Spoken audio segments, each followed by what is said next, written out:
Week 29, day 3, the Good Samaritan.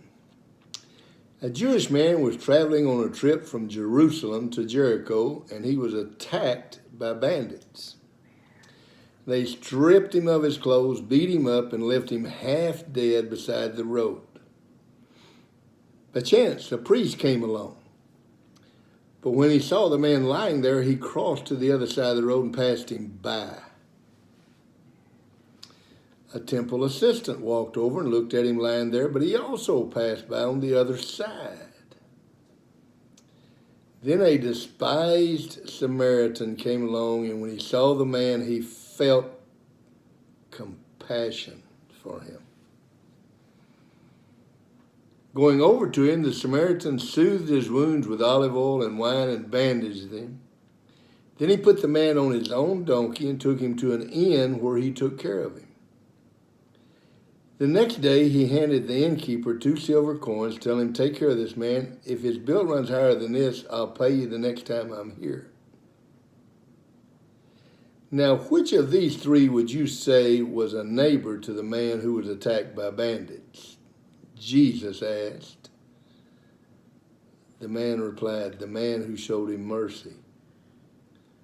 Jesus said, "Yes, now go and do the same."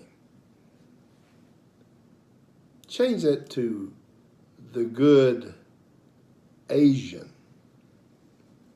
Let's change that from the good Samaritan to the good Hispanic. Let's change that to the good Buddhist. Let's change that to the good African American. Let's change that to the good poor man. You see, those are people that are discriminated against and bullied.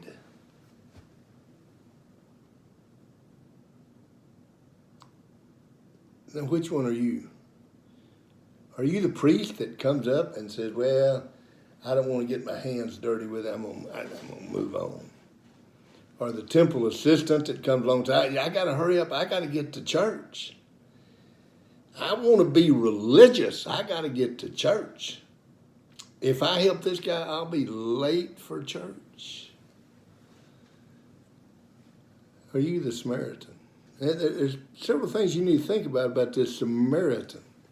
These Samaritans in the time of Jesus, when Jesus is telling this story, the Samaritans were looked down upon. I mean, they were the ones that got bullied all the time. They got made fun of. Everybody hated the Samaritans.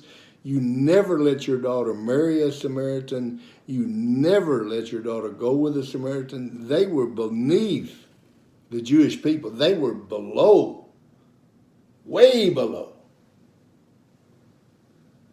And the Samaritan is the one that helped.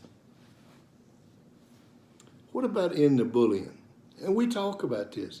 Compassion, the lack of compassion is the problem, and the symptom is bullying. Who gets bullied? You bully the Samaritan. You bully the person that's smaller than you or different from you. A different color, a different religion, a different socioeconomic background, a different sexual outlook. You bully that person. That's the Samaritan. That Samaritan may be the one that saves you. It is your duty to have compassion. Do you not believe compassion? George Washington, one of those leaders that we talk about, walked every day through that camp at Valley Forge.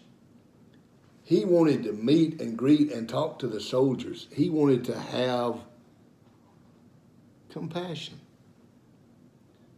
You can't find a great, truly great leader that doesn't have compassion, that doesn't walk in someone else's shoes.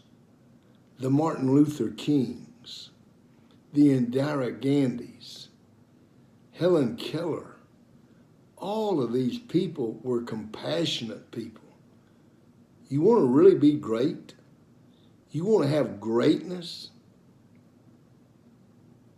Then put pluses beside that compassion. You're going to get more chances today. I don't care if you're an employer. I don't care if you're a student. I don't care if you're a teacher.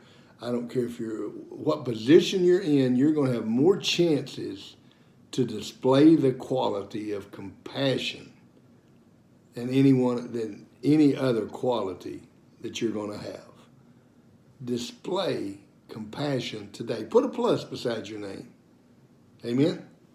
Make it a compassionate today.